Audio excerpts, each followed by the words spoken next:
नमो नारायण। राधे राधे। श्रीमद् भगवद गीता के चतुर्थ अध्याय के 31वें श्लोक में भगवान कहते हैं अर्जुन से कि हे अर्जुन, यज्ञ श्रेष्ठामृत भुजो यान्ति ब्रह्म सनातनम नायम लोकोस्य यज्ञस्य कुतोन्यः कुरुषोत्तम। भगवान कहते हैं कि हे कुरुवंशी श्रेष्ठ अर्जुन, यज्ञ से बचे हुए अमृत का अनुभव करने वाले सनातन परब्रह्म परमात्मा को प्राप्त होते हैं। यज्ञ न करने वाले मनुष्य के लिए यह मनुष्य लोक सुखदायक नहीं है, फिर परलोक कैसे सुखदायक हो सकता है। अब यहाँ यज्ञ को समझना पड़ेगा। यज्ञ विषय यह है, ब्रह्म यज्ञ से प्रत्येक कर्म जितने भी हैं, कार्य हो, कर्ता हो, कर्ण हो, क्रिया हो, सबको परमात्मा ब्रह्म ही में अनुभव करना। जो भी सृष्टि में दिख रहा है सब ब्रह्म है, ये ब्रह्म यज्ञ है। भगवदर्पण रूप यज्ञ जो है कि संपूर्ण क्रिया और पदार्थ केवल भगवान का है और भगवान के लिए है। तेरा तुझको अर्पण क्या लागे मेरा, यह भाव है भगवदर्पण रूपी यज्ञ। अभिन्नता रूप यज्ञ, असत से सर्वथा विमुख होकर परमात्मा में लीन हो जाना। परमात्मा से भिन्न अपनी स्वतंत्र सत्ता नर, मैं जो कुछ हूँ, जो भी हो रहा है मेरे जीवन में सब परमात्मा का विषय है, यह है अभिन्नता रूप यज्ञ। संयम रूप यज्ञ उसे कहते हैं जिसे एकांत में अपनी इंद्रियों को विषयों से दूर कर लेना, इसे कहते हैं संयम रूप यज्ञ। विषय हवन रूप यज्ञ क्या है? व्यवहार काल में इंद्रियों का विषयों से संयोग होने पर भी उसमें राग द्वेष पैदा न होना, समाधि की स्थित होना, इसे कहते हैं समाधि रूपी यज्ञ, विषय हवन रूपी यज्ञ। समाधि रूपी यज्ञ मतलब सम्मन्न बुद्धि सहित संपूर्ण इंद्रियां प्राण की क्रियाओं को रोककर ज्ञान से प्रकाशित समाधि में स्थित हो जाना, इसे समाधि यज्ञ कहते हैं। द्रव्य यज्ञ कहते हैं संपूर्ण पदार्थों को निस्वार्थ भाव से दूसरों की सेवा में लगा देना, ये द्रव्य यज्ञ है। तपो यज्ञ माने अपने कर्तव्य पालन में आने वाली कठिनाइयों को प्रसन्नतापूर्वक सह लेना, ये तपो यज्ञ है। अयोग यज्ञ माने है कि कार्य की सिद्धि या सिद्धि में फल की अप्राप्ति और अप्राप्ति में सम रहना। स्वाध्याय यज्ञ ज्ञान यज्ञ का मतलब है दूसरों के हित के लिए शत शास्त्रों का पठन पाठन, नाम जप आदि करना, ये स्वाध्याय यज्ञ है। प्राणायाम यज्ञ का मतलब है पूरक कुंभक रेचक, प्राणायाम करना, सांस को भरना ये पूरक है, रोकना कुंभक है और निकाल देना रेचक है। स्तंभ वृत्ति यानी प्राणायाम रूप यज्ञ, नियमित आहार करते हुए प्राण और पान को अपने अपने स्थानों पर रोक देना, यह कहते हैं प्राणायाम रूप यज्ञ कहा जाता है। इसका तात्पर्य है कि हमारी मात्र क्रियाएं यज्ञ रूप ही होनी चाहिए। जीवन में हम जो भी करते हैं यज्ञ रूप हैं। यज्ञ शिष्टा अमृत भुजो यान्ति ब्रह्म सनातनम, यज्ञ करने से अर्थात निष्काम भावपूर्वक दूसरों को सुख पहुँचाने से समता का जो अनुभव हो जाता है, यज्ञशिष्ट अमृत का अनुभव करना है। अमृत तथा अमरता का अनुभव करने वाले सनातन परब्रह्म परमात्मा को प्राप्त हो जाते हैं।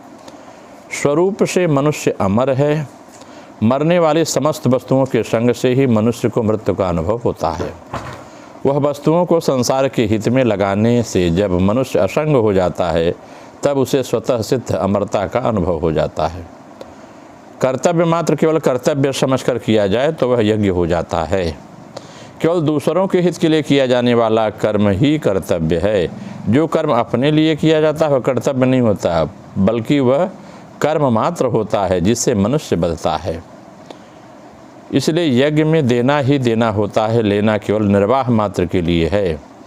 शरीर यज्ञ करने के लिए समर्थ रहे, इस दृष्टि से शरीर निर्वाह मात्र के लिए वस्तुओं का उपयोग करना भी यज्ञ के अंतर्गत आता है।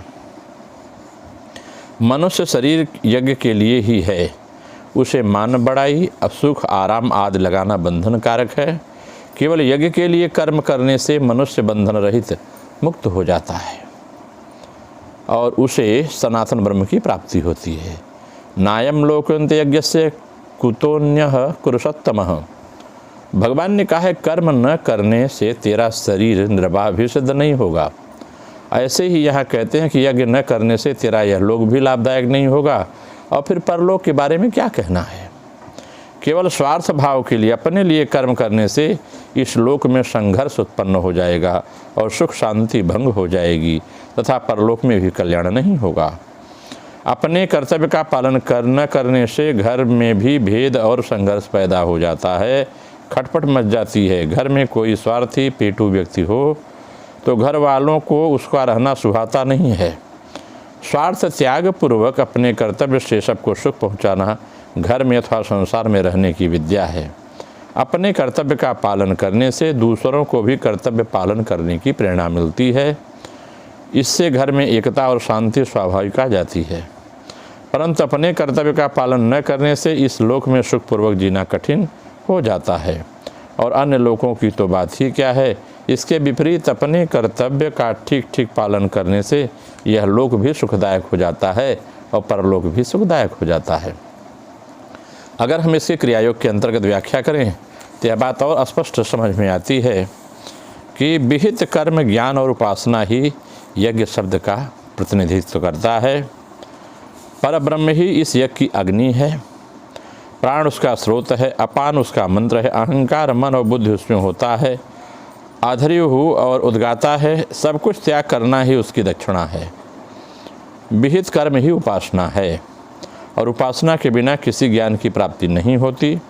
आत्मा जन्म मृत्यु रहित है। आत्मा क्रिया और स्वाभाविक श्वास प्रश्वास के साथ जीव उत्पन्न होता है, यही उसका विहित कर्म है। इस विहित कर्म या प्राण कर्म का अनुसरण करने पर, क्रिया होने पर ही ब्रह्म का अमृत पाद अर्थात क्रिया की परावस्था प्राप्त होती है। इस प्राणायाम के अनुष्ठाताओं के पाप या सारे मल क्षय होते हैं। चंचलता ही तो मन का प्रधान मल है। चंचलता खत्म हो जाए समझिए मल खत्म हो गया। प्राणायाम रूपी यज्ञ के द्वारा मन के सारे मल या विक्षेप नष्ट हो जाते हैं। मन का विक्षेप मल दूर होने पर जो उसको स्थिरता प्राप्त होती है वही है यज्ञ का अवशेष। प्राण यज्ञ के सभी अनुष्ठाता इस प्रकार का यज्ञ फल अर्थात क्रिया की परावस्था अमृत या परम शांति को प्राप्त करते हैं। जो प्राण क्रिया नहीं कहते वे आत्मज्योति का संधान नहीं कर सकते हैं। मन प्राण में स्थिर न होने से शरीर भी अच्छा नहीं लगता। चित्त की चंचलता ही सब दुखों का कारण है। इस मूल ही उत्पाटित नहीं होता। अतः इस देह में रहकर जिसने सुख शांति नहीं प्राप्त की वह देहातीत कैवल्य पद को कैसे प्राप्त कर सकता है। इसलिए प्राणायाम की क्रिया व्यक्ति को नित्य निरंतर हर कार्य में रहते हुए श्वास का अनुभव करना चाहिए। Feeling the breath each and every time. नमो नारायण। राधे राधे। आप सबका मंगल हो।